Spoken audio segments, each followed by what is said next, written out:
कौन कहता है रोशनी चांद देता है, सितारे नहीं। मैंने टांक लिया है सितारों को अपनी छतरी में, मेरी राहों में अब अंधेरे नहीं। दोस्तों, मेरा नाम है डॉक्टर श्रीश गौतम और मेरी पहचान मेरा पंत नगर का आईडी नंबर 26904। और दोस्तों, मैं लेकर आया हूं आपके लिए stars of Pantnagar. Indoin business group presents stars of Pantnagar. Indoin business group, an agricultural company, adding value, building trust. To know more about our title sponsor, please visit www.indoingroup.com. हमारे आज के गेस्ट हैं जिनके साहसिक रवैये से खनन माफिया और वाइल्ड लाइफ पोचर्स के हौसले परास्त हो जाएं। कार्य के प्रति इनकी लगन एवं कर्तव्य निष्ठा से स्वयं चीफ मिनिस्टर आकर उन्हें अपना ड्रीम प्रोजेक्ट सौंप दें और जिनकी शालीनता किसी का भी दिल छू ले। इनकी कक्षा 12 तक की शिक्षा महाराजगंज उत्तर प्रदेश में हुई। इसके बाद इन्होंने 2004 में BVSc and AH पंतनगर विश्वविद्यालय से कंप्लीट किया। तत्पश्चात 2007 में इन्होंने NDRI करनाल में MVSc में प्रवेश लिया।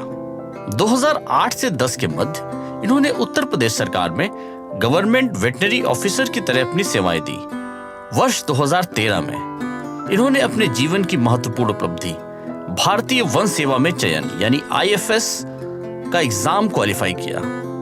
उसके बाद forest and wild life department Uttar Pradesh में as a divisional forest officer Jhansi में इन्होंने ज्वाइन किया।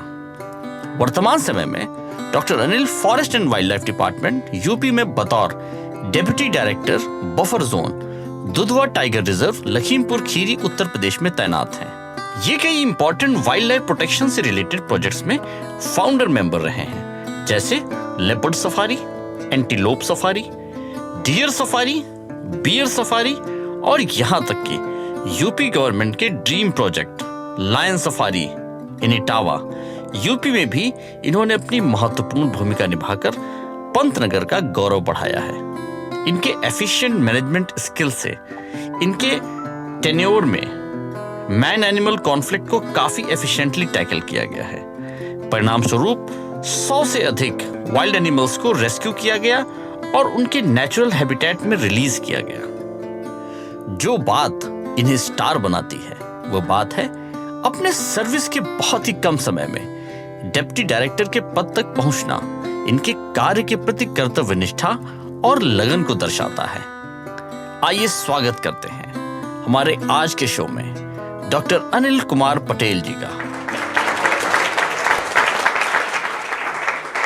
भले ही धूप हो, कांटे हो राहों में, मगर चलना तो पड़ता है, क्योंकि किसी प्यासे को घर बैठे कभी दरिया नहीं मिलता।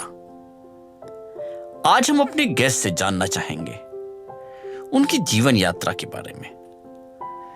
किस प्रकार से पंतनगर से IFS बनने तक का सफर आपने तय किया? Thank you, Dr. Siris, for introducing myself before the honorable audiences and giving me this opportunity to be present here at this platform of Stars of Pantnagar. जैसे सभी लोगों के जीवन की एक यात्रा होती है, कुछ लोगों की बहुत ही रोमांचक होती है, कुछ लोगों की संघर्षों से भरी होती है। मेरी जीवन यात्रा अनिश्चितताओं से भरी हुई थी। मैं पूर्वी उत्तर प्रदेश के एक छोटे से ज़िले महाराजगंज से बिलोंग करता हूँ। एक लोअर मिडिल क्लास फैमिली से मैं आता हूँ। मैं बचपन से ही पढ़ने लिखने में ठीक था। माता पिता के कुशल गाइडेंस में और अपने बाबा के सानिध्य में रहकर मैं पढ़ाई किया। बचपन से ही मैं पढ़ लिख कर कुछ अच्छा करने की कोशिश करता था। इस बात को लेकर मेरे बाबा अक्सर मुझे बोलते रहते थे कि तुम्हें पढ़ लिख कर बहुत बड़ा आदमी बनना है। उनके बताए हुए रास्तों पे मैं चलता था। वो हमको जगाने का काम करते थे, उठाने का काम करते थे सुबह शाम। कब पढ़ना है, कब खेलना है, कब कूदना है, सब बताते थे। और पिताजी, जिनको हम लोग बाबूजी ही बोलते हैं, वो अक्सर हमें ये बताते रहते थे कि आपको पढ़ना है और पढ़ के बड़ा अधिकारी बनना है।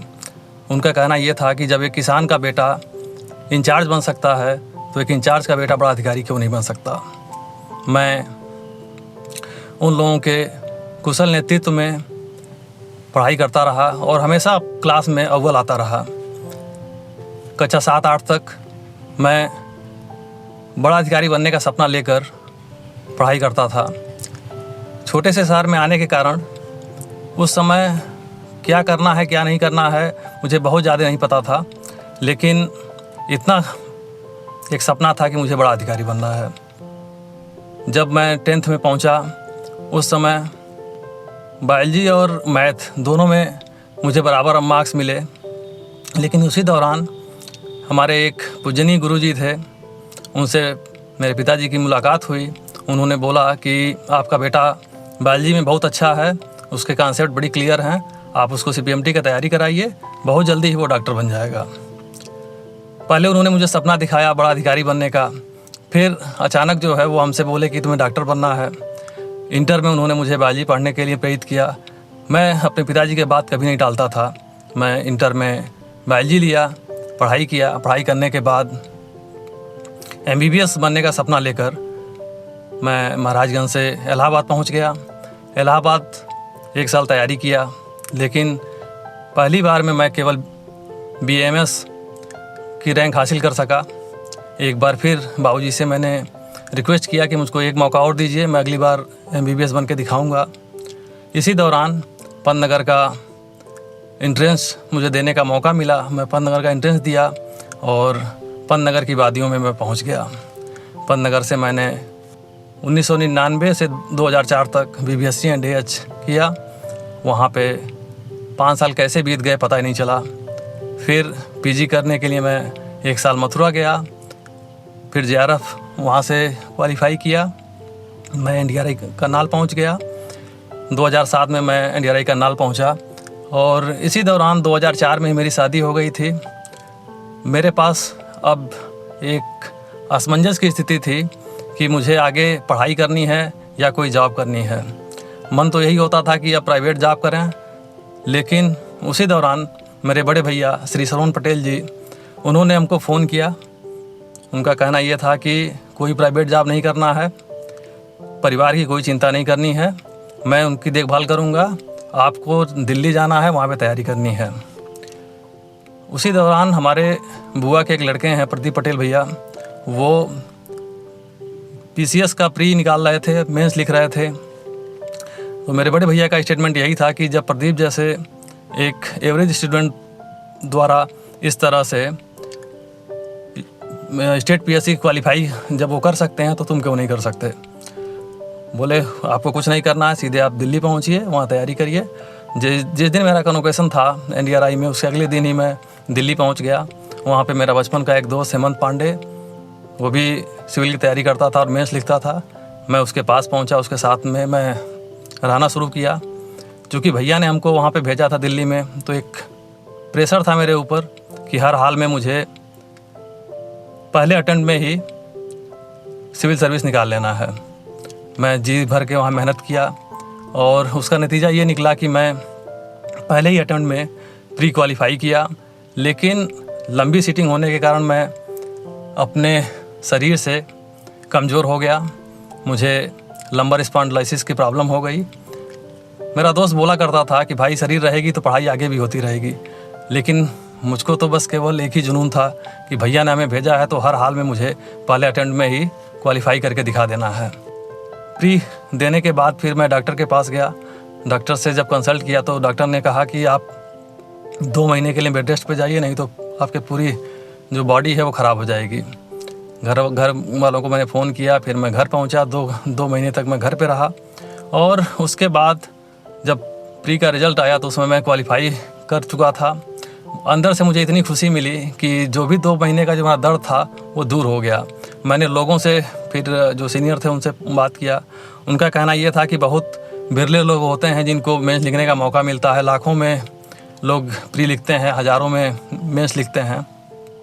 लकी हो कि तुम्हें पहले अटेम्प्ट में मेंस लिखने का मौका मिला है, तो वापस आ जाओ और तैयारी कर लो कुछ दिन, फिर मेंस लिख ही डालो। मैं वापस फिर दिल्ली आया।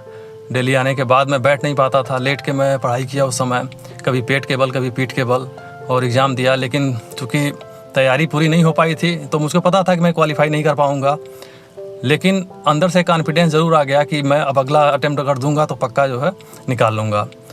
उसके बाद नेक्स्ट ईयर फिर से मैंने प्री क्वालिफाई किया और साथ में IAFS का भी एग्ज़ाम दिया। एग्ज़ाम देने के बाद पेपर अच्छा हुआ था। फिर IAS का मेरा प्री क्वालिफाई करने के बाद मेंस का भी मैंने एग्ज़ाम दिया। और इसी दौरान 2008 में ही स्टेट PSC के माध्यम से VO में मेरा सिलेक्शन हो गया था और ग्रेटर नोएडा में मेरी पोस्टिंग भी हो गई थी।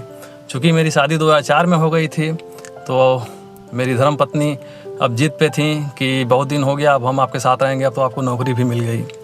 फिर मैं उनको लेकर ग्रेटर नोएडा पहुंच गया।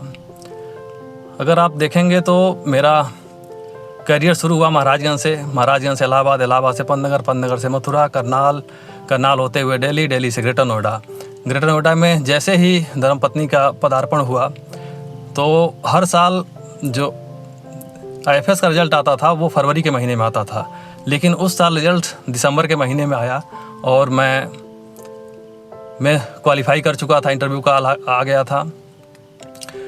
फिर मैंने उनसे रिक्वेस्ट किया कि जैसे इतना दिन तक आपने त्याग किया है, कुछ दिन और त्याग करिए, इंटरव्यू के लिए मुझे मौका दीजिए। वो बच्चे के साथ में फिर वापस लखनऊ आ गई। मैं इंटरव्यू की तैयारी किया और इंटरव्यू काफ़ी अच्छा हुआ। मेरे एक मित्र बिमलेश पांडे जो दिल्ली में भी साथ थे, वो हमारे साथ वहाँ ग्रेटर नोएडा में रहे। उन्होंने काफ़ी हेल्प किया इंटरव्यू के लिए। इंटरव्यू देने के बाद जब सिविल का रिज़ल्ट आया तो उस समय भी मैं क्वालिफाई कर लिया था। मेंस में इंटरव्यू कॉल हुआ था। दोनों इंटरव्यू के बीच में केवल 10 दिन का अंतर था और इसी बीच IAFS का रिज़ल्ट आ गया था और मैं सेलेक्ट हो गया था। लेकिन सिविल के फाइनल लिस्ट में मेरा नाम नहीं आया। एक खुशी भी थी, लेकिन दूसरी तरफ कहीं ना कहीं एक गम भी था कि मैं पहले अटेम्प्ट में वहाँ तक पहुँचा इंटरव्यू तक सिविल में, लेकिन क्वालिफाई नहीं कर पाया। भैया के सपनों को पूरा करने के लिए मैं एक बार फिर जो है तैयारी करने में जुड़ा कि अगले साल मैं पक्का जो है सिविल सर्विस निकालूंगा। प्री का एग्ज़ाम दिया, फिर मेंस लिखा। उस मेंस लिखने के लिए फिर 3 महीने का हमने एक्सटेंशन भी लिया IAFS से। फाउंडेशन कोर्स करने नहीं गया, जबकि फाउंडेशन कोर्स मैं कर सकता था, लेकिन ये था कि इस बार पूरे जोर शोर के साथ में मेंस निकालना है और इंटरव्यू में अगर कम भी नंबर मिलता है तब भी मुझे IAS बन जाना है। ऊपर वाले की कृपा से पेपर बहुत अच्छा हुआ था, मैं बहुत संतुष्ट था। पेपर देने के बाद फिर मैं देहरादून ट्रेनिंग के लिए चला गया, केवल इस उम्मीद के साथ में इंटरव्यू कॉल आएगा, मैं इंटरव्यू देने आऊँगा और IAS बन जाऊँगा। अनफॉर्चुनेटली जब रिज़ल्ट आया तो उसमें मेरा नाम नहीं था, मेंस क्वालिफाई नहीं कर पाया मैं। That was very shocking for me कि मतलब ये कैसे हो गया कि मैं मेंस क्वालिफाई नहीं कर पाया। अब चिंता इस तरह रही थी आखिर कमी कहाँ रह गई। जब मार्क्स आया तो उस समय मेरा एक जूनियर जो वर्तमान में वो भी इंडियन फॉरेस्ट सर्विस में ही है, झारखंड कैडर में, उसने फ़ोन करके हमको बताया कि सर आपको तो जानबूझ के बाहर कर दिया गया।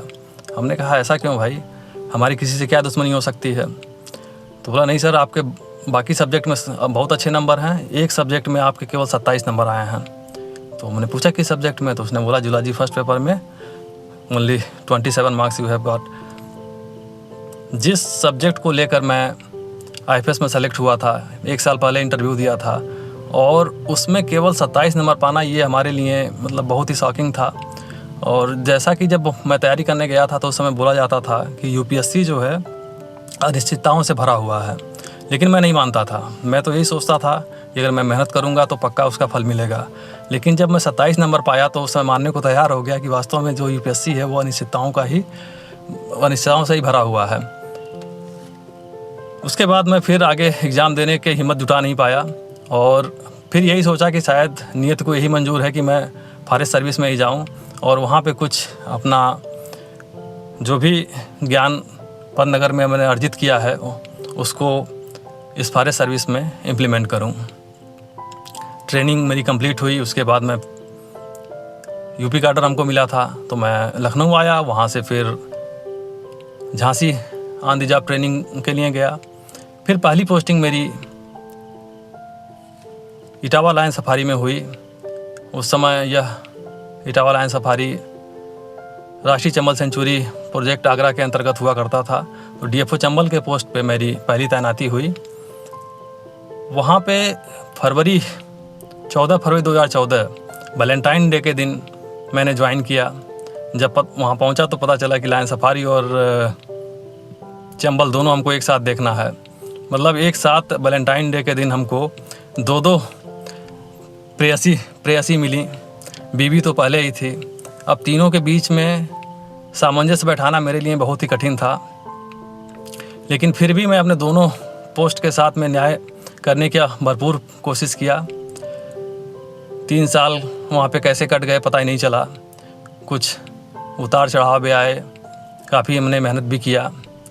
स्टार्टिंग में तो मैं डिप्रेशन में भी चला गया था। करीब 2 महीने तक मैं डिप्रेशन में था। मेरे बड़े भैया और मेरा छोटा भाई, ये दोनों लोग साई की तरह मुझे वहाँ पे संभाले रहे। 3 महीने के बाद जैसे ही मैं डिप्रेशन से बाहर निकला तो अपने को प्रूव करना था कि मैं पंतनगर का स्टूडेंट हूँ, जहाँ पे जूझना सिखाया जाता है। फिर अगला जो मेरा वहाँ बाकी 3 साल वहाँ पे था, वहाँ पे मैंने ऐसा कुछ करके दिखाया कि हमारे सीनियर बोलते थे कि हाँ वास्तव में एक ऑफिसर है जो लायन सफारी और चंबल देख रहा है।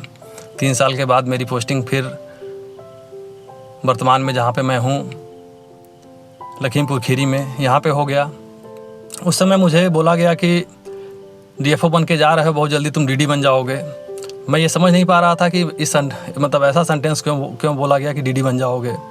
2 महीने बाद ही मेरा पूरा डिवीज़न दुधवा टाइगर रिजर्व में समाहित हो गया और उप निदेशक बफर जोन के रूप में मैं पहला डिप्टी डायरेक्टर यहाँ का हुआ बफर जोन का। और वर्तमान में मैं अपने इस डिवीज़न में काम कर रहा हूँ। यही मेरी छोटी सी एक यात्रा है। जाना था मुझे कहाँ, पहुँचते पहुँचते मैं कहाँ आ गया, लेकिन आज के डेट में मैं अपनी सर्विस को काफ़ी एंजॉय कर रहा हूँ। क्या वजह रही कि आपने पंतनगर को चुना, या यूं कहिए पंतनगर ने आपको चुना? MBBS का सपना लेकर मैं इलाहाबाद तैयारी करने के लिए गया था और बाबूजी को मैंने अपने कमिट किया था कि मैं MBBS बन के आऊँगा।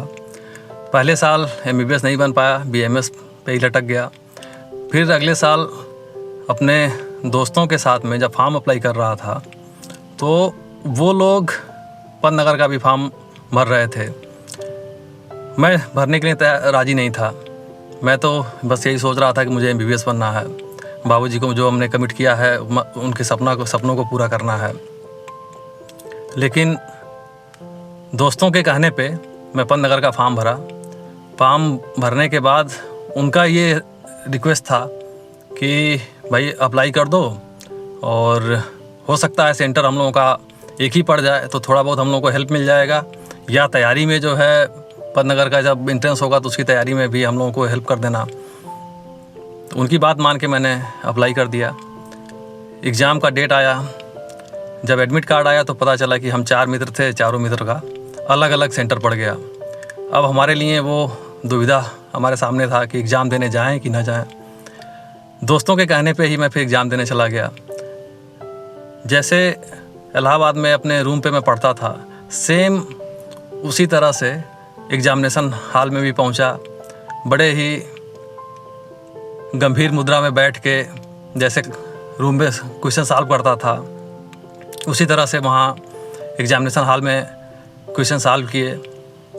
और जब रिज़ल्ट आया तो पता चला कि मैं 9वीं रैंक ऑब्टेन कर लिया हूँ पंतनगर एंट्रेंस में।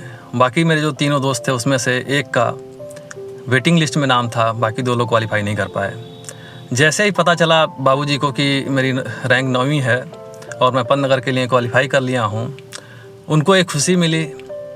उनके एक दोस्त महाराजगंज में ही पशुपालन विभाग में थे, उनके सुपुत्र उस समय पंतनगर में BSc फिशरीज़ कर रहे थे। जो भी बात हुई होगी बाबूजी की उनसे, उन्होंने हमसे बोला कि पंतनगर बहुत अच्छी यूनिवर्सिटी है, तुम्हें वहीं पढ़ना है। मैं बहुत कंफ्यूज था कि पहले मुझे बड़ा अधिकारी बनना था, फिर MBBS करना था और अब जो है पंतनगर जाना है। चूँकि बाबूजी की बातों को मैं कभी टालता नहीं था, मैं पंतनगर तो चला गया, लेकिन दिल अभी भी MBBS बनने का था। एग्ज़ाम CBMT का मैंने दे रखा था। ये सोच के मैं जा रहा था कि कुछ दिन बाद रिजल्ट आएगा, MBBS में मेरा सिलेक्शन हो जाएगा, मैं चला जाऊंगा। लेकिन नियति को मंजूर थी कि मैं पंतनगर के वादियों में रहूं। उस साल भी मेरा जो है MBBS के लिए सिलेक्शन नहीं हुआ, बस कुछ मार्क्स से रह गया।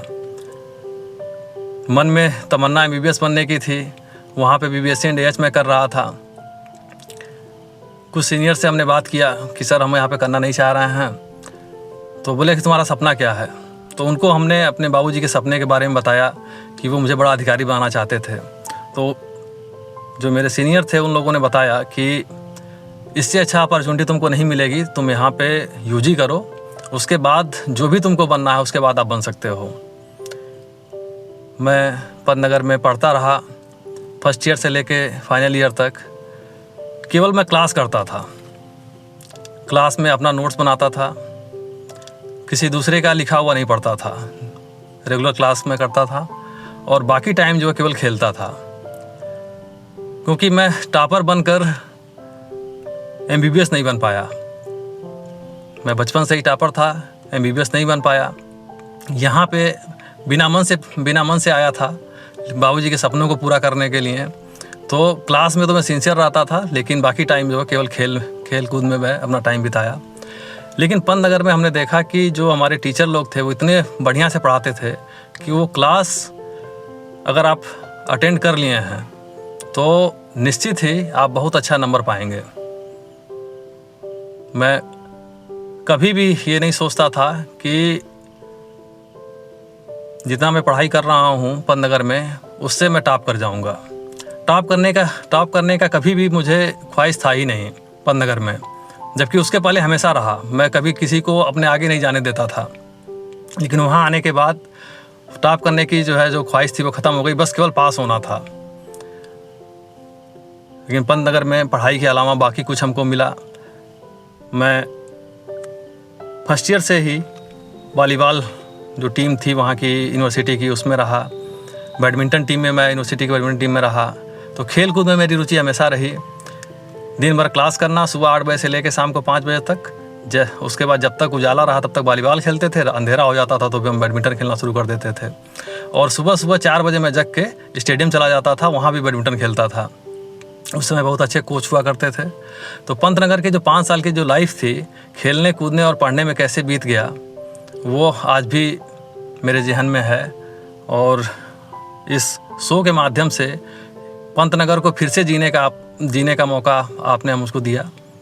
आपकी बातों से आज फिर यह प्रतिबिंबित हो गया है कि माता पिता हमेशा बच्चों का हित चाहते हैं और अपने तजुर्बे से बच्चों को उनके बेहतर भविष्य के लिए समय समय पर गाइड करते रहते हैं। तो सर आइए इसी कड़ी में बढ़ते हैं अगले प्रश्न की तरफ। किस तरीके से पंतनगर का सिस्टम वर्तमान में आपके जीवन और कार्य प्रणाली में किस प्रकार से मूल्य रखता है? बिल्कुल, पंतनगर का जो कल्चर है वो हमको ये सिखाया कि गुरुजनों के बातों को कैसे सीरियसली लेना है, उनकी बातों को कैसे मानकर, उनके पढ़ाए हुए सब्जेक्ट को कैसे मनन करके, माता पिता को किस तरह से सम्मान देते हुए, उनकी बातों को मानते हुए आप पढ़ाई करें, संस्कारों को इनकलकेट करें, ताकि एक सफल आदमी के रूप में आप उभर कर आएँ। ये पंतनगर का ही कल्चर था जो हमको ये सिखाया कि अगर बाबूजी ने आपको बोला है कि ये करना है तो आप करिए, क्योंकि बड़ों जो भी घर में बड़े होते हैं वो आपके लिए कभी बुरा नहीं सोच सकते, वो हमेशा आपके लिए अच्छा ही सोचेंगे। अगर उनकी बातों को हम मान के चल रहे हैं तो ऊपर वाला भी देखता है कि आज नहीं तो कल इस बच्चे को हमको सफल बनाना है, क्योंकि ये बड़ों की बात मान रहा है, बड़ों को जो है एकदम बिल्कुल उनकी पूजा कर रहा है। यद्यपि मेरी जर्नी थोड़ी लंबी हो गई, लेकिन मैं ऊपर वाले को धन्यवाद देता हूँ कि आज मैं जहाँ पे भी हूँ वो अपने माँ बाप के आशीर्वाद से हूँ अपने गुरुजनों के आशीर्वाद से हूँ। और कहीं न कहीं पंतनगर का जो ये कल्चर था वो हमको ये सिखाया कि अपने दोस्तों के साथ में कैसे रहना है। वो हमको ये सिखाया कि हर माहौल में कैसे आपको स्ट्रांग बन के रहना है, अपने को कैसे जो है हमेशा रेडी पोजीशन में रखना है। ये पंतनगर से ही सीखने को मिला। उस समय जो आवरली हुआ करती थी पंतनगर की, वो हम लोगों को बताती थी कि 24 घंटे के अंदर कोई सब्जेक्ट अगर आपको कल देना है तो कैसे उसको आप तैयार कर लेंगे। उस समय एक नया दौर हम लोगों के साथ में शुरू हुआ था सरप्राइज़ टेस्ट का। तो बिना बताए टेस्ट भी हो जाता था। हम लोग उसके लिए भी तैयार थे। तो ज़िंदगी में भी ऐसे ही है, कब आपको क्या सरप्राइज़ मिल जाए कोई भरोसा नहीं है। तो हमको हमेशा तैयार रहना है। और ये सब कल्चर हमको पंतनगर में ही सीखने को मिला। प्रेमी खो सकता था। माँ बाप की घेराबंदी से तुरंत निकला नवयुवक भागना चाहता था कि कहीं कोई फिर पकड़ न ले। Veterinary college first year, seniors juniors, या फिर भी कोई एक ऐसा प्रसंग जिससे आप वापस कॉलेज के दिनों में पहुंच जाएं। देखिए, पंतनगर पहुंचने के बाद वहाँ की वादियों में किसका दिल नहीं धड़कता होगा। तो एक इंटर पास करने के बाद जो यंग स्टेज में अगर आप कॉलेज में जाते हैं तो अपोजिट जो सेक्स है उसके प्रति अट्रैक्शन होना स्वाभाविक है। लेकिन मैं महाराजगंज से निकलने के बाद बाबूजी को ये वचन दे के आया था कि मेरी शादी आप जहाँ कराएंगे मैं वहीं करूँगा, मैं कहीं भी चला जाऊँगा, आपकी बातों को टालूँगा नहीं। लेकिन मुझे पढ़ना है, बड़ा आदमी बनना है, आपके सपनों को पूरा करना है। पंतनगर आने के बाद भी मुझे प्रस्ताव भी मिला। वो प्रस्ताव मैंने नाम नहीं लेना चाहूँगा मैं उनका, जिन्होंने मतलब प्रस्ताव दिया, लेकिन मैंने उसको ठुकरा दिया बस ये कहते हुए कि एक लड़का लड़की के बीच में दोस्ती नहीं हो सकती और मैं दोस्ती नहीं कर सकता हूँ आपसे। मैं उस समय ये नहीं सोच पा रहा था कि शादी ज़्यादा इम्पॉर्टेंट है या करियर बनाना इम्पॉर्टेंट है। बाबूजी पहले बोले कि आप करियर बनाओ, उसके लिए मैं यहाँ तक पहुँचाया था। लेकिन जब 2003 में मैं 4th ईयर में था, उसी समय उनका प्रस्ताव आ गया कि एक शादी के लिए लड़की देखने जाना है। उस समय मैंने मना कर दिया कि अभी तो करियर बना ही नहीं, फिर शादी करके अभी क्या फ़ायदा। उनको ये लग रहा था कि मैं पंतनगर में पढ़ रहा हूँ तो कहीं न कहीं किसी से मेरा चक्कर होगा, जबकि उनको मैं वादा कर चुका था कि शादी मैं करूँगा तो आपके ही तय किए गए रिश्ते से करूँगा। मेरा ये मानना है कि माँ बाप ने हमको पैदा किया है तो ये उनका अधिकार है कि आपके लाइफ पार्टनर को वो चुने। उनका एक ही सपना होता है कि हम अपने हिसाब से अपनी बहू चुनेंगे। अगर वो सपना भी हम उनका पूरा ना कर पाएँ तो फिर उनका बेटा या बेटी कहलाने का हम लोगों का अधिकार नहीं होना चाहिए। ये मानते हुए, हो सकता है मैं आज के परिप्रेक्ष्य में गलत हूँ, लेकिन मेरा मानना यही था कि एक संस्कारी पुत्र होने के नाते ये मेरी जिम्मेदारी है कि माँ बाप जहाँ मेरे लिए रिश्ता तय कर रहे हैं मैं वहाँ पे जाऊँ। 2003 का वो दिन आज भी हमको याद है, जब चितरंजन भवन में छत के ऊपर मैं और मेरा दोस्त सुमित श्रीवास्तव, त्रिशूल सिंह, ये लोग साथ में बैठे हुए थे। मैं बहुत टेंशन में था। वो यही पूछ रहे थे कि मतलब क्यों इस तरह से उदास हो। तो मेरा कहना यही था कि भाई मैं पढ़ना चाहता हूँ, घर वाले जो है मेरी शादी करना चाहते हैं, और घर वाले ये सोच रहे हैं कि मेरा कोई लफड़ा है यहाँ पे पंतनगर में, इसलिए मैं शादी नहीं करना चाहता हूँ। जबकि मैं तो फर्स्ट ईयर सेकेंड ईयर में ही जिसको रिजेक्ट करना था रिजेक्ट कर चुका था, और जिसको एक्सेप्ट किया था वो मेरा बस केवल गेम था, बैडमिंटन और वॉलीबॉल, जिसके साथ में मैं पंतनगर में पढ़ता था, खेलता था। और वही मेरी लव जो गेम था, वही मेरा जो है लव था, वही मेरा प्यार था, उसी पे मैं डेडिकेटेड था कि मैं पढ़ना है, लिखना है, खेलना है और माँ बाप के सपनों का साकार करना है। उसी के आधार पे मैं आगे बढ़ता रहा। लेकिन घर वालों को बाद में पता चला, जब मैंने हामी भर दिया कि ठीक है मैं लड़की देखने आ रहा हूँ। मैं लड़की देखने गया, उस समय मेरे बड़े भैया बोले कि बाबूजी को तुमसे बहुत उम्मीद है। उनका कहना ये था कि इसका बड़े भाई का शादी तो पापा ने करा दिया, एक उम्मीद था कि ये हमारी बात मानता है, लेकिन ये भी जो है मेरी बातों को नहीं मान रहा है, तो इसलिए लड़की चाहे जैसी भी है तुमको यस करना है। हमने भैया से बोला भैया हमको नो करना ही नहीं है, अगर वो बोल रहे हैं तो मैं जाऊंगा वहीं पे, लेकिन मेरा कहना सिर्फ ये है कि अभी हम किसी लायक बन जाएं तब फिर मैं ये शादी करूंगा। लेकिन जो बोला जाता है हर समय समय जब का सबका फिक्स है, कब आपकी शादी होगी, कब आपके बच्चे होंगे, कब आप क्या बनेंगे, नियति जो है ये ऊपर वाला तय करता है। तो मैं 2004 में ही शादी के पावन बंधन में बंध गया।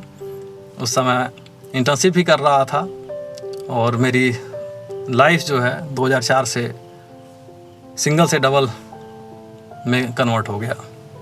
जैसे कि हमारे आज के गेस्ट इंडियन फॉरेस्ट सर्विसेज में कार्यरत हैं, तो हम जानना चाहेंगे उनसे बतौर आईएफएस ऑफिसर क्या क्या चैलेंजेस का उन्हें सामना करना पड़ता है और उनसे क्या सीख मिलती है। देखिए, मेरी जो ये पोस्टिंग है यहाँ पे लखीमपुर खीरी में, ये अपने आप में ही एक चैलेंज है। यहाँ पे मैं इन सीटू कंजर्वेशन पे काम कर रहा हूँ।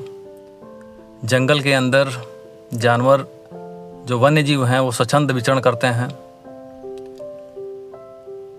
हम लोग उनकी टेरिटरी में जाके उनकी रक्षा करते हैं। वो बाहर आ जाते हैं तो किसी तरह से उनको वापस भेजने का प्रयास करते हैं। चूँकि जंगल एक खुला खजाना है तो लोगों की नज़र हमेशा जंगल पे ही बनी रहती है। जंगल को बचाना, वन्य जीवों को बचाना, ये सबसे बड़ा चैलेंज वन कर्मियों के लिए है इस क्षेत्र में। जैसा कि आप लोग जानते हैं कि उत्तर प्रदेश में मात्र 6% एरिया में जंगल है और सबसे अच्छा जंगल लखीमपुर खीरी, पीलीभीत, बहराइच इसी क्षेत्र में बचा हुआ है। इमारती लकड़ी के वन हैं, साल के बहुत ही सुंदर जंगल हैं जो न केवल देखने में ही सुंदर हैं अपितु इस जंगल में विभिन्न भिन्न प्रजातियों के वन्य जीवों को आवास भी दिए हुए हैं।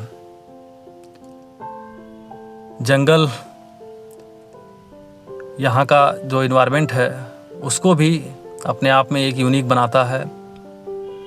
सबसे बड़ा प्रॉब्लम जो इस क्षेत्र का है वो एक तरफ से नेपाल राष्ट्र लगा हुआ, दूसरी तरफ पब्लिक जो गांव में रहती है उनकी जो भी ज़रूरतें हैं वो जंगल पे ही निर्भर हैं। तो ऐसे माहौल में जंगल को बचाना, वन्यजीवों को बचाना एक अपने आप में चैलेंज है। इस चैलेंज को स्वीकार करते हुए मैं लखीमपुर खीरी में लोगों को ये अपील करता रहता हूँ, जो यहाँ की आम पब्लिक है, कि वन एवं वन्य जीवों को बचाने में सहयोग करिए। अकेले वन विभाग कुछ भी नहीं कर सकता है जब तक कि स्थानीय लोगों का सहयोग ना मिले। वन्य जीव को ये नहीं पता है कि उसका टेरिटरी कहाँ तक है। जंगल से निकलकर वह खेतों में चला आता है। इस क्षेत्र में गन्ने की अच्छी खेती होती है। वन्य जीव को ये लगता है कि वो ग्रास के मैदान में घूम रहा है जंगल के अंदर ही, जबकि वो लोगों के खेत में पहुंच चुका होता है। कभी कभी उन वन्य जीवों का शिकार हो जाता है, या जो किसान या श्रमिक किसान खेतों में काम करते हैं, कभी कभी वो हिंसक वन्य जीवों के शिकार हो जाते हैं। ऐसे में जिम्मेदारी हमारी ये हो जाती है कि किस तरह से अपने वन्य जीवों को सुरक्षित रखें और लोगों को भी सुरक्षित एक वातावरण दें। लोगों को जागरूक करना, वन्य जीव अगर बाहर आ जाता है तो उसको किस तरह से वापस जंगल में भेजना, ये काम करने के लिए हमारे जो वनकर्मी हैं वो काफ़ी निपुण हो चुके हैं। आप यकीन नहीं करेंगे कि 100 इंसिडेंट्स में 100 से ज़्यादा वन्य जीवों को हम लोगों ने सुरक्षित उनके वास स्थल में भेजा है और लगातार हम प्रयास कर रहे हैं कि इस तरह का जो स्थिति है उसको मेंटेन करते हुए वन्य जीवों को बचाएं और लोगों को भी सुरक्षित रखें। Technology adoption and it's practicality. क्या प्रेजेंट जनरेशन बहुत ज़्यादा इंक्लाइंड है इसकी तरफ, बहुत ज़्यादा डिपेंडेंट हो चुकी है टेक्नोलॉजी पर? साथ ही साथ वर्तमान पीढ़ी यह भी मानती है कि technology is universal solution to all existing problems. Sir, मेरा मानना है कि ह्यूमंस और human touch is very important and without human touch any technology can not work. Sir, इस बारे में आपका क्या विचार है? देखिए, जैसा आपका विचार है कि कोई भी टेक्नोलॉजी वो मतलब 100% एक साथ इम्प्लीमेंट नहीं करना चाहिए, उससे मैं पूरी तरह से सहमत हूँ। एक इंसिडेंस हमारे साथ हुआ था जब मैं DFO चंबल के पद पे था और पटना पक्षी विहार में एक प्रोजेक्ट आया था जिसमें मुझे डिसिल्टेशन कराना था। उस समय मुझको ये लग रहा था कि छोटा सा ये झील है, पानी इसमें बहुत कम रहता है, क्यों ना जो है डिसिल्टेशन इस तरह से करा दिया जाए कि पूरे झील में वर्ष पर्यंत जो है पानी बना रहे। मैंने उसकी डीपनिंग करा दी पूरे झील की। वो झील जहाँ पे लाखों की संख्या में माइग्रेटरी बर्ड्स आया करते थे, डिसिल्टेशन कराने के बाद पानी तो वहाँ पे बढ़ गया। बरसात के मौसम में अच्छा खासा अमाउंट में वहाँ पे पानी था, लेकिन जो माइग्रेटरी बर्ड्स थे उनका आगमन उस साल बहुत ही कम था। मैं बहुत ही आश्चर्यचकित था कि इतना मेहनत इसमें किया गया पानी के लिए, लेकिन जिसके लिए ये सब किया गया वो यहाँ पे आ ही नहीं रहे हैं। बाद में जब मैं उसको एनालाइज़ किया तब मुझे पता चला कि एक झील में एक ग्रास होती है जिसको नारी ग्रास बोलते हैं। डिसिल्टेशन करने के दौरान वो घास भी ख़त्म हो गई। उसकी वजह से जो भोजन एक उनका था माइग्रेटरी बर्ड्स का, जो इन हर्ब्स पे डिपेंडेंट थे, उसकी वजह से वो फिर वहाँ नहीं आए। अगर उसी को पार्ट पार्ट में हम लोग कराए होते तो हो सकता वो साल भी माइग्रेटरी बर्ड से आबाद होता, लेकिन वो साल हमारे लिए एक बहुत ही आप कह सकते हैं कि ऐसा साल था कि माइग्रेटरी बर्ड्स के दीदार ही नहीं हुए। तो जैसा आप बोल रहे थे कि टेक्नोलॉजी जो है ऑल ऑफ सडन नहीं इम्प्लीमेंट करना चाहिए, उसको पार्ट पार्ट में करना चाहिए। तो उसका एग्जांपल एक सीधा साधा ये है कि हमने एक ही बार में पूरा काम करके अच्छा करने की कोशिश किया, लेकिन वो एक तरह से अगर आप देखेंगे तो फेलियर ही था मेरे लिए। इसीलिए मेरा मानना ये है कि बैलेंस बनाकर ही हमको चलना चाहिए। जिस तरह से डेवलपमेंट और कंजर्वेशन पे अक्सर डिबेट होता रहता है और बात आती है कि कितना हमको कंजर्व करना चाहिए, कितना हमको जो है डेवलपमेंट की तरफ आगे बढ़ना चाहिए, तो उसमें मेरा मानना ये है कि दोनों के बीच में एक बैलेंस होना चाहिए और ऑल ऑफ सडन कोई चेंज किसी भी जगह पे, खासकर नेचर के साथ में ऑल ऑफ सडन कोई चेंज नहीं करना चाहिए। आदर्शों की मिसाल बनकर जीवन संवारते गुरु, नित नए प्रेरक आयाम लेकर हर पल भव्य बनाते गुरु। तो सर, आज आप स्टार्स ऑफ पंतनगर के माध्यम से साझा कीजिए उन गुरुओं के बारे में जो आपके लिए हमेशा प्रेरणा स्रोत रहे हैं। देखिए, बचपन में ही मुझे एक ऐसे टीचर मिले जिनका नाम मैं आपके इस शो में लेना चाहूँगा। उनका नाम नंद किशोर शर्मा महाराजगंज से ही थे, प्राथमिक विद्यालय के वो टीचर थे। जिस तन्मयता के साथ में, जिस लगन के साथ में उन्होंने हम लोगों को ग्रूम किया, हम लोगों को पढ़ाया, वो आज भी हमारे लिए पूजनीय है। माता पिता के बाद सबसे पहले हमारे जो गुरु थे वो नंद मास्टर भी थे। उसके बाद जब मैं शिशु मंदिर में गया, वहाँ पे हमारे एक टीचर जगन्नाथ आचार्य जी थे, जिन्होंने मुझे बोला कि बेटा तुम एक दिन कलेक्टर बनोगे। उस शिशु मंदिर में रामदास आचार्य जी, रमाशंकर आचार्य जी, इंद्रजीत गिरी आचार्य जी, संदीप पटेल आचार्य जी, कई ऐसे लोग हैं। वहाँ के जो प्रधानाचार्य थे राम समूज दास जी, तो सभी लोग हमको हमेशा प्रेरित करते रहे कुछ अच्छा बनने के लिए। हाई स्कूल इंटर में भी जो हमको अध्यापक मिले वो भी हमको मोटिवेट किए। मेरा सपना उस समय मेरिट लिस्ट में आने का था, लेकिन वो सपना मैं पूरा नहीं कर पाया, लेकिन मैं अच्छा किया, ये उससे मैं संतुष्ट था। पंतनगर आने के बाद भी मुझे कई ऐसे गुरुजी लोग मिले, आचार्य जी लोग मिले, प्रोफेसर, असिस्टेंट प्रोफेसर लोग मिले, जिन्होंने बहुत ही अच्छे तरीके से हमको पढ़ाया, कॉन्सेप्ट बहुत अच्छा क्लियर किया। उसी का नतीजा है कि आज मैं इस पद पे हूँ।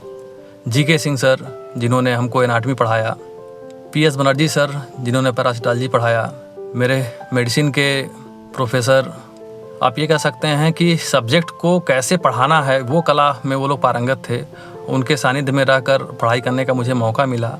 मैं उन सभी लोगों का आज भी आभारी हूँ कि उन्होंने मुझे पढ़ा लिखा कर इस लायक बनाया कि आज मैं इस IFS जो देश की एक प्रतिष्ठित सेवा है उसमें मैं अपनी सेवा दे रहा हूँ। जो डॉक्टर जीके सिंह जो आज VC हैं मथुरा वेटरनरी कॉलेज के, उनसे मेरी बात होती रहती है। डॉक्टर JL सिंह, जिनका नाम अभी मैं लेना चाह रहा था, जो मेडिसिन हमको पढ़ाए थे, उनसे आज भी मेरी बात होती है। जब भी कोई इस तरह का मौका आता है कि कोई मैटर ऐसा हो, technical issues wild life related, तो मैं उनसे डिस्कस करता हूँ कि क्या ट्रीटमेंट उसको दिया जाए, कैसे दिया जाए, और वो बहुत खुशी खुशी हमको बताते हैं। आज भी वही स्नेह जो है उनसे हमको मिलता है जो उस समय मिलता था जब हम पंतनगर में थे। उनको सुन के, उनको देख के ऐसा लगता है कि मैं पंतनगर से अभी दूर हुआ ही नहीं हूँ। सर, आप पंतनगर में वर्तमान में पढ़ रहे स्टूडेंट्स को क्या मंत्र देना चाहेंगे जीवन में आगे बढ़ने के लिए? और यदि आप इंडियन फॉरेस्ट सर्विसेज में आते हैं तो आप अपने टैलेंट से क्या कंट्रीब्यूशन दे सकते हैं और क्या एंजॉय कर सकते हैं? देखिए, पंतनगर ने मुझे बहुत कुछ दिया, तो मेरा भी ये दायित्व होता है कि मैं जो प्रेजेंट जनरेशन वहाँ पे है, जो पढ़ाई लिखाई कर रहा है, उसको अपने अनुभवों द्वारा लाभान्वित करूं। जब भी मुझे मौका मिलेगा तो निश्चित तौर पर मैं पंतनगर आना चाहूँगा, लोगों को मोटिवेट करना चाहूँगा, लोगों को बताना चाहूँगा, जो यंग जनरेशन है खासकर, कि जिस सर्विस में मैं आज के डेट में हूँ, वहाँ पे आप अगर आप करियर बनाते हैं तो निश्चित ही तौर पे बहुत ही बुलंदियों पे आप जा सकते हैं। यह एक ऑल इंडिया सर्विस है।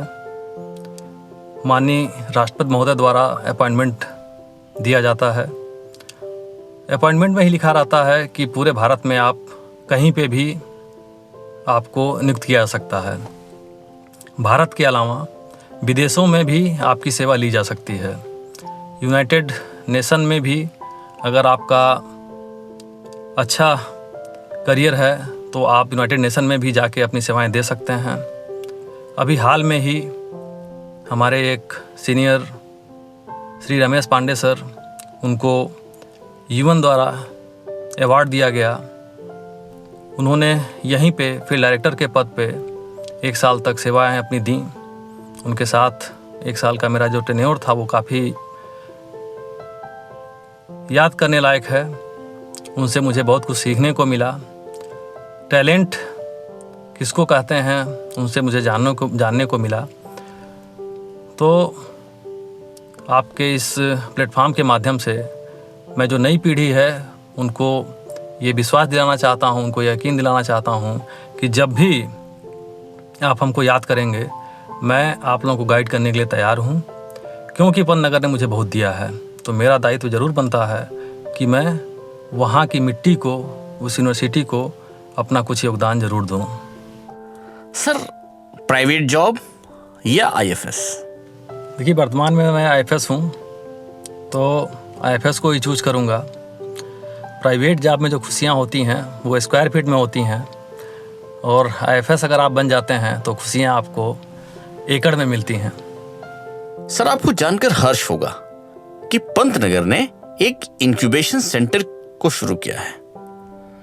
जिसमें कि नए चैलेंजेस को नए तरीके से सॉल्व कर रहे हैं, चाहे वो बात हो आर्टिफिशियल इंटेलिजेंस की प्रमोशन की या जर्नल्स को इंटरनेशनल स्टेटस दिलवाना हो, और हो सकता है आगे चलकर वो वेटनरी मेडिसिन भी बनाएंगे।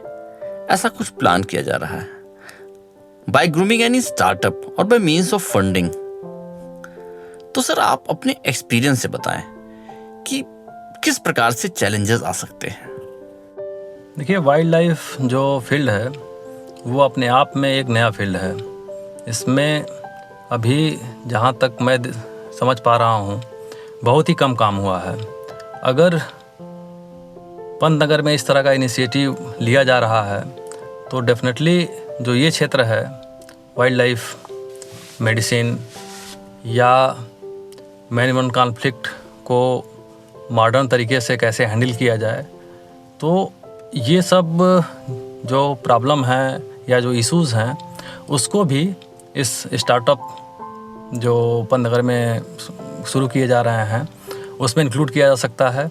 और मुझे पूरा विश्वास है कि जिस तरह से पंतनगर ने इस्टेब्लिश होने के बाद से लेकर और अभी तक पूरे वर्ल्ड में अच्छा नाम कमाया है, उसी प्रकार ये वाइल्ड लाइफ मेडिसिन में या मैनेजमेंट कॉन्फ्लिक्ट के जो केसेस हैं उसको कैसे अच्छी तरह से हैंडल किया जाए उसमें पूरा अपना योगदान देगी। और मेरा सहयोग जहाँ तक हो सकता है मैं भी देने के लिए उसमें तैयार हूँ, चाहे वो फंडिंग हो या जो भी थोड़ा मैंने ज्ञान अर्जन किया है अभी तक अपने लाइफ में, उसको मैं कंट्रीब्यूट करने की पूरा प्रयास करूँगा।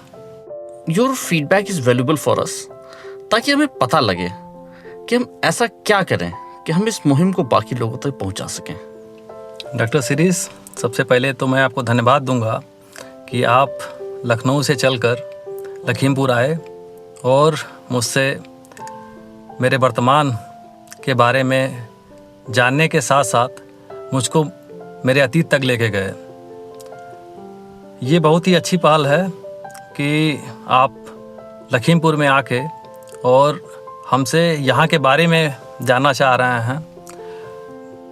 निश्चित तौर से जो आप लोगों ने ये शो स्टार्ट किया है ये बहुत दूर तक जाएगा। मैं पिछले कई एपिसोड को सुन भी रहा हूँ।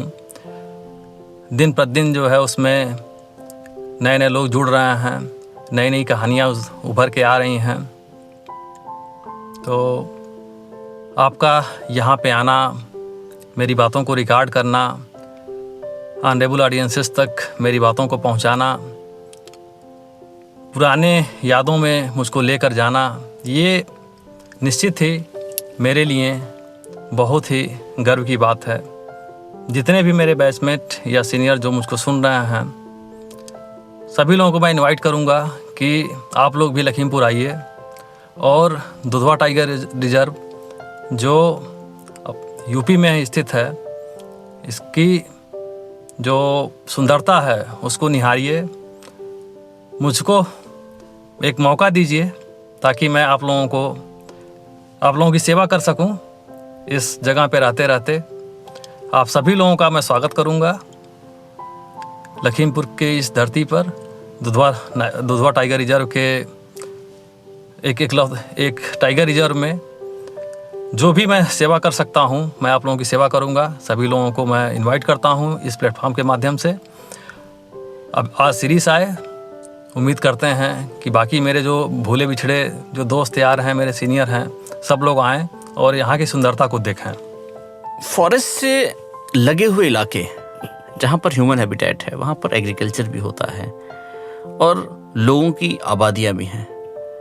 तो सर, पर्टिकुलरली ख़ास तौर पे एग्रीकल्चर में, जहाँ पे जो बिल्कुल जंगल से लगे हुए इलाके हैं या जंगल के अंदर के इलाके हैं, वहाँ पर भी कई बार एनिमल्स के लिए कंफ्यूजन की स्थिति हो जाती होगी कि वो जंगल से निकल करके खेतों में आ जाते हैं। ऐसी इस तरह की स्थिति में कभी क्या कुछ जो आपके अपने अनुभव रहे हों वो सर शेयर करें। देखिए, आपने बहुत ही सही क्वेश्चन हमसे किया कि गन्ने की खेती जो जंगल के किनारे हो रही है उससे वन्य जीवों का जो हैबिटेट है वो प्रभावित हो रहा है या नहीं हो रहा है, उसको वो अपना नेचुरल हैबिटेट मानते हुए जंगल से बाहर आके गन्ने के खेत में कहीं तो नहीं पहुंच जा रहा है। तो आपका जो कहना है वो बिल्कुल सही है। हमारे वहाँ कुछ अतिक्रमण है जो शायद पूरे उत्तर प्रदेश में सबसे ज़्यादा है। लोग अपनी इच्छाओं को पूरा करने के लिए जंगल के आसपास की जो खेती है उसको बढ़ाते हुए वन्य जीवों के हैबिटेट को अतिक्रमित करके वहाँ पे गन्ने की खेती कर रहे हैं। लेकिन वन्य जीवों को ये नहीं पता होता है कि ये गन्ने की खेती है या उनका ग्रासलैंड है, इसलिए वो कभी कभी उस ग्रासलैंड समझकर उस क्षेत्र में आ जाते हैं और कॉन्फ्लिक्ट हो जाता है। मैं जब से यहाँ पे आया तो इन वन्य जीवों को उनका वासस्थल फिर से वापस दिलाने के लिए प्रयासरत हूँ और इस मुहिम में 1000 एकड़ से ज़्यादा वन क्षेत्र को मैंने जंगल के रूप में डेवलप करके वन्य जीवों के हैबिटेट के रूप में उनको दिया है और ये मुहिम मेरा जो है अभी भी कंटिन्यू है। लोगों को मैं ये जागरूक करता हूँ कि जो गन्ने की खेती आप कर रहे हैं जंगल के किनारे, जब आप कटाई करें तो उस समय इस तरह से कटाई करें कि जो जंगल के समीप का जो क्षेत्र है वो सबसे बाद में काटें, ताकि अगर कोई भी वन्य जीव उस खेत में आया हो तो धीरे धीरे वो शिफ्ट होते होते जंगल की तरफ चला जाए। यह साइंटिफिक रीज़न भी है कि अगर आप बीच से जंगल के जस्ट किनारे अगर जो खेत है अगर उसकी कटाई आप कर देते हैं तो जानवर जंगल की तरफ ना जाकर वापस फिर गांव की तरफ आएगा, आबादी की तरफ आएगा। ये पॉडकास्ट आपके बैचमेट्स द्वारा भी अनेक सोशल मीडिया प्लेटफॉर्म्स के माध्यम से सुना जा रहा है। उनसे जुड़ी कोई मेमोरी साझा करना चाहें या उनके लिए आप कोई संदेश देना चाहें? 1999 का जो हमारा बैच है वो अपने आप में यूनिक बैच है। उसमें बहुत दोस्ती हुई, बहुत ख़ास दोस्त भी बने। लेकिन अगर इस शो पे मैं अपने उस अजीज़ दोस्त का नाम न लूँ जिसके साथ मैंने 5 साल एज ए रूममेट व्यतीत किया, तो ये शो मेरे लिए पूरा नहीं होगा। मेरे उस दोस्त का नाम है डॉक्टर श्री राम कुशवाहा। पंतनगर के यात्रा में नैनीताल एक्सप्रेस में पहली बार मुलाकात हुई जब हम पहले दिन वहाँ पे ज्वाइन करने के लिए जा रहे थे। तब से लेकर पंतनगर के 5 साल हम लोग एक ही साथ रूममेट के रूप में रहे।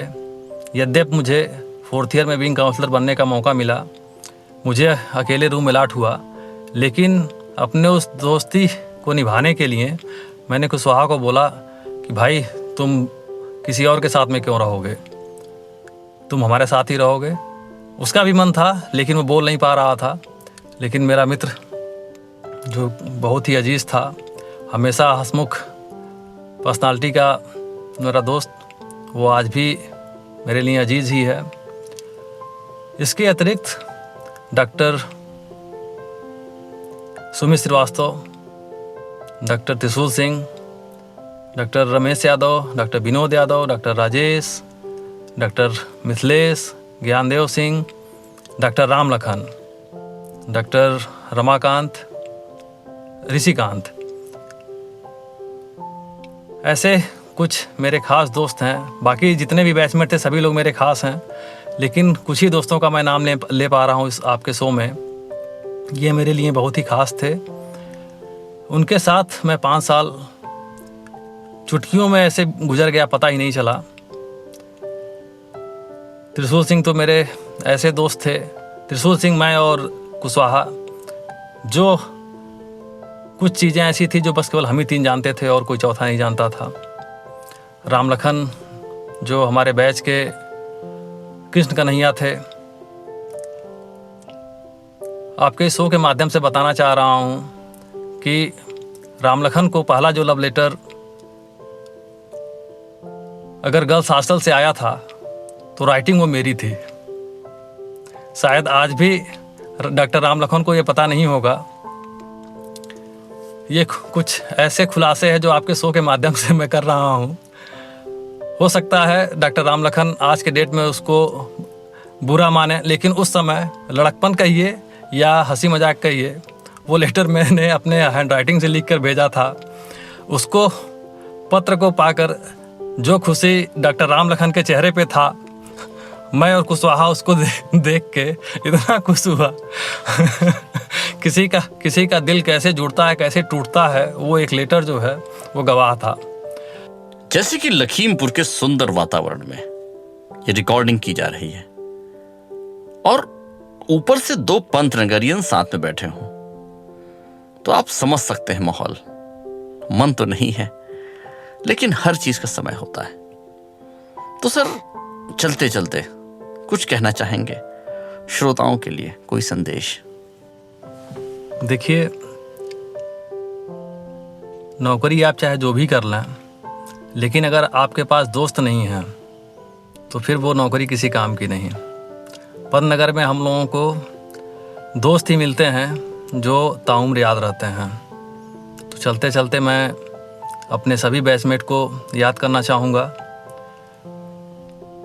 जिनके साथ मैंने अपने ज़िंदगी का जो गोल्डन पीरियड है उसको बिताया। बहुत ही यादगार वो लम्हे थे। 1999 से लेकर 2005 का जो समय था, 5 साल, वो कैसे गुजर गया दोस्तों के साथ में मस्ती करते करते पता ही नहीं चला। तो दोस्ती बना के रखना है, बिना दोस्त के ज़िंदगी नहीं। आप लोगों से मैं यही कहना चाहूँगा कि जहाँ पे भी रहें, हमेशा अपने जड़ों से जुड़े रहिए, जड़ों को नहीं छोड़ना है। अगर आप गांव से बिलोंग करते हैं तो गांव में अपनी एक पहचान बना के रखिए, सभी लोगों से जुड़े रहिए। अगर आप कॉलेज के आपके दोस्त हैं, उनसे जुड़िए। जो सर्विस में लोग हैं, अगर वहाँ दोस्त बने, उनसे जुड़िए। मुझे पूरा विश्वास है जो बचपन और जवानी में जो दोस्ती होती है वही आगे चलती है। प्रोफेशनल लाइफ में जो दोस्ती होती है वो बस उसमें उतनी आत्मीयता नहीं होती है। कोई दोस्त अच्छे बन जाते हैं, लेकिन आत्मीयता तो उसी में होती है जो बचपन और जवानी में बनती है।